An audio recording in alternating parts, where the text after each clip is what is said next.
Hi friends, good morning. ఎలా ఉన్నారు? బాగున్నారా? నేను మీ దవే సౌజన్య. ఫ్రెండ్స్ వచ్చేసి టుడే వీడియో వచ్చేసి మనము పెసరట్టు ఉప్మా చేస్తున్నాను ఫ్రెండ్స్. నేను ఆల్రెడీ పెసరట్టు పిండి రుబ్బేసి పెట్టేసుకున్నాను. ఇందులోనే అల్లం, పచ్చిమిరపకాయలు, సాల్ట్ అన్నీ వేసేసుకున్నాను.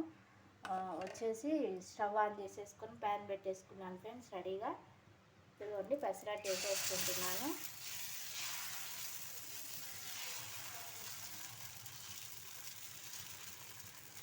ఇదిగోండి ఇలా వేసేసుకొని ఇందులోనే మనం ఉప్మా అది పెట్టేసుకుంటే, నైట్ ఉప్మా చేశాను ఫ్రెండ్స్ టిఫిన్ కింద, అందుకని అది ఉంటే పెట్టేస్తున్నాను. పెసరట్టు ఉప్మా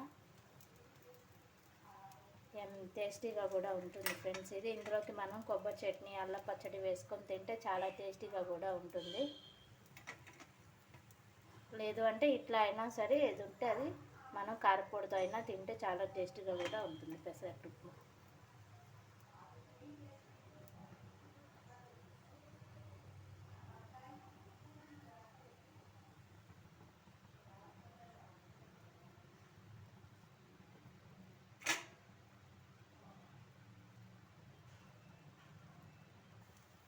ఇవ్వండి ఫ్రెండ్స్, కొంచెం ఆయిల్ వేసేసుకున్నాను. ఆయిల్ వేసేసుకొని ఇది మొత్తం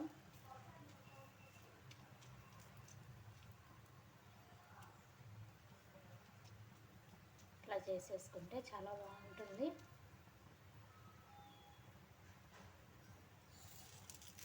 కొంచెం బాగా ఎర్రగా కాలాలి ఫ్రెండ్స్. ఇది రెండు వైపులా కాల్ చేసుకోవాలి మనం.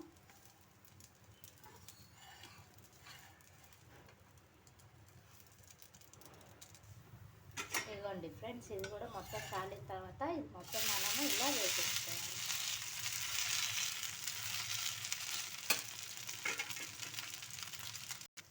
ఇదిగోండి ఫ్రెండ్స్, మీకు ఇష్టమైతే నూనె బదులు నెయ్యి కూడా వేసుకొని తింటే చాలా టేస్టీగా కూడా ఉంటుంది. ఇదిగోండి ఎమ్మె ఎమ్మె టేస్టీ పెసరట్టు ఉప్మా రెడీ అయిపోయింది. ఇదిగోండి ఫ్రెండ్స్, ఇది నెయ్యి కూడా వేసేసుకున్నాను విత్ కారపొడి. కొబ్బరి చట్నీ, అల్లం పచ్చడితో తింటే ఇంకా చాలా టేస్టీగా ఉంటుంది ఫ్రెండ్స్. ఈ దోశ వచ్చేసి ఇదిగోండి, మనము ఇంట్లోనే ప్రిపేర్ చేసుకుంటే చాలా టేస్టీగా కూడా ఉంటాయి ఫ్రెండ్స్. బయట ఫుడ్ ఇప్పుడు వచ్చేసి ఒక ప్లేట్ ఇడ్లీ కూడా మనకి 30 రూపీస్ 35 రూపీస్ తీసుకుంటున్నారు. మనకి మనీ అదే మనం ఇంట్లో 4-5 ఉంటే మనకి 200-300 మనకి టిఫిన్కి అయిపోతుంది కదా ఫ్రెండ్స్. మనకి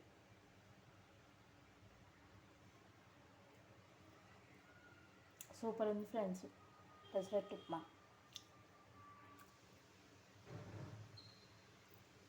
ఈ వీడియో నచ్చితే లైక్ చేయండి, షేర్ చేయండి, కామెంట్ చేయండి ఫ్రెండ్స్ ప్లీజ్. ఓకేనా?